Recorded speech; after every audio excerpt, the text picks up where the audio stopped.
అదే RTV app వార్తల్ని క్షణాల్లో చదివే అవకాశం ఉంటుంది. ఒక న్యూస్ పేపర్, ఒక టెలివిజన్ ఛానల్ మీ చేతుల్లో ఎప్పుడూ ఉంటాయి. ఒక 14 సంవత్సరాల పోరాటం, ఒక 10 సంవత్సరాల 9.5 సంవత్సరాల అధికారంలో కార్యక్రమాలు ఇన్ని చేపట్టడం జరిగింది. దేశంలోనే నెంబర్ 1 రాష్ట్రంగా తెలంగాణ రాష్ట్రాన్ని ఉంచిన ఘనత గౌరవ కేసీఆర్ గారు. మొన్న కొంచెం ఇబ్బంది వచ్చినప్పటికీ కూడా తెలంగాణ ప్రజలు మళ్లీ కేసీఆర్ని కోరుకుంటా ఉన్నారనేది ఈ ఎంపీల ఎలక్షన్ లో తేలబోతా ఉన్నది. ఎందుకంటే అనుగాని హామీలు, అమలు కాని హామీలు, అసలు అబద్ధపు హామీలు, అసత్యపు హామీలు, అవి నెరవేర్చాలని నమ్మకం లేని హామీలను ప్రజలకు చెప్పి ప్రజలను కన్ఫ్యూజ్ చేసి ఓట్లు దండుకున్నది కాంగ్రెస్ పార్టీ. దండుకొని అధికారంలోకి వచ్చినాక 100 రోజుల్లోనే నేను గ్యారంటీలు 6 గ్యారంటీలు నేను చేస్తా, నేను గ్యారంటీ బ్యాండ్ పేపర్ ఇస్తున్నా అని చెప్పేసి ప్రతి ఇంటికి బ్యాండ్ పేపర్లు వచ్చి ఆ బాండ్ పేపర్లను కూడా మరి చులకన అయ్యే విధంగా, సిగ్గుపడే విధంగా బాండ్ పేపర్లు పంచి ఇప్పటి వరకు కూడా ఒక్కడంటే ఒక్కడు కూడా నెరవేర్చలేదు.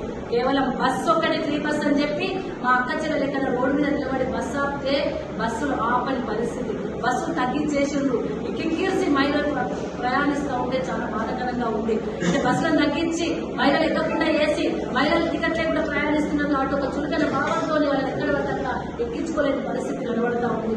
దాంతో మరి ఇబ్బంది పడతా ఉన్నారు. 6 గ్యారెంటీలలో మహాలక్ష్మి 2500 ఇప్పటికీ లేదు.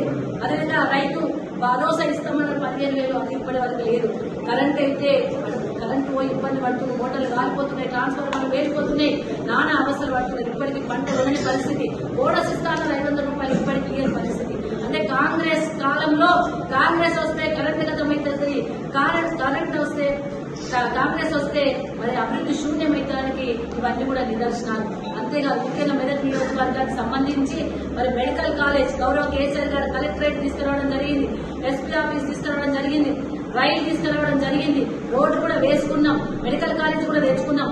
మెడికల్ కాలేజ్ కి 100 సీట్లను అకాడమిక్ ఇయర్ కి స్టార్ట్ చేయాలని చెప్పేసి మేము ప్రారంభించి, మేము ఫౌండేషన్ వేసి ప్రారంభించి కేటాయించి పర్మిషన్ తీసుకొచ్చిన దానికి మరి ఇక్కడ ఉన్న శాసనసభ్యులు పట్టించుకోకపోవడం వల్ల మొన్న గౌరవ రేవంత్ రెడ్డి గారు, ముఖ్యమంత్రి రేవంత్ రెడ్డి గారు ఇక్కడికి వచ్చినప్పుడు ఈ జిల్లాకి ఏమో చేస్తాడు, ఈ జిల్లాకి ఏదైనా నిధులు ఇస్తాడు, ఈ జిల్లాకు ఫండ్స్ ఇస్తాడు, జిల్లాను అభివృద్ధి నడిపించడం కోసం మేము చేసిన దానికంటే మెరుగు చేస్తాడేమో అని ఆశపడ్డాం. కానీ ఇక్కడికి వచ్చిన రేవంత్ రెడ్డి గారు ఇక్కడున్న మెడికల్ కాలేజ్ సీట్లలో 100 సీట్లలో 50 సీట్లు కథం పెట్టి దాన్ని కొడంగల్ తీసుకుపోవడం అనేది చాలా ఇబ్బందికరమైన పరిస్థితి. మెదక్ జిల్లా వాసులు, మెదక్ నియోజకవర్గ వాసులు గమనించాల్సిన అవసరం ఉంది. బాగా ఆలోచన చేయాలా.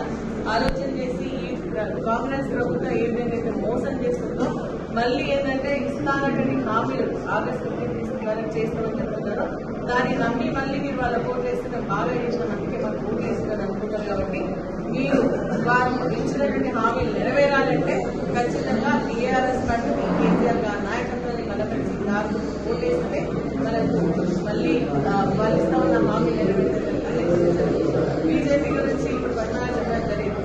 వాళ్ళకి మళ్ళీ 400 సీట్లు ఇస్తారంట, రాజ్యాంగాన్ని చేంజ్ చేస్తారంట. అదేవిధంగా వారికి 400 సీట్లు నిజంగా ఇచ్చినట్టయితే రేపు రైతులు కాంగ్రెస్ పార్టీ మొత్తం రోడ్డు మీద తీసుకొచ్చింది. బీజేపీ వస్తే వ్యవసాయాన్ని ప్రైవేటీకరణ చేసి మళ్ళీ ఏదైతే చట్టాలను ఇప్పుడు మభ్యపెట్టిందో ఎలక్షన్ లో మళ్ళీ వాళ్ళ అధికారంలోకి వస్తే మాత్రం మళ్ళీ ఆ చట్టాలను తీసుకొచ్చి రైతుల వ్యవసాయాన్ని కూడా ప్రైవేటీకరణ చేసేటువంటి కార్యక్రమం చేపడతారు. గమనించాలి. 2 కోట్ల ఉద్యోగాలు కల్పించలేదు, 15 లక్షలు మరి జన్ధన్ ఖాతాలు ఇస్తున్నారు, ఇంతవరకు వేయలేదు. జీఎస్టీ తీసుకొని రావడం జరిగింది, పప్పు మరి నిత్యావసర వస్తువులు కూడా పెంచడం జరిగింది. ఇవన్నీ చేస్తున్నారు. కాబట్టి మరి బీజేపీ కానీ కాంగ్రెస్ పార్టీ కానీ ఓటు వేస్తే మళ్ళీ మనం ఇబ్బందుల పాలు కావాల్సి వస్తుంది. కాబట్టి ఖచ్చితంగా కేసీఆర్ గారు ఏ ఉద్దేశంతో అయితే తెలంగాణ రాష్ట్రాన్ని సాధించిందో ఆ ఉద్దేశం నెరవేరాలన్నా, తెలంగాణ ప్రజలంతా కూడా సుఖశాంతంగా ఉండాలన్నా, మన తెలంగాణ అభివృద్ధి కావాలన్నా, శ్రమలు కావాలన్నా మళ్ళీ తిరిగి కేసీఆర్ గారి నాయకత్వం తీసుకురావాల్సిన అవసరం ఉంది. అప్పుడే వారు అనుకున్నటువంటి బంగారు తెలంగాణ సాధించే విధంగా మనందరం ముందుకెళ్లడం జరుగుతుంది.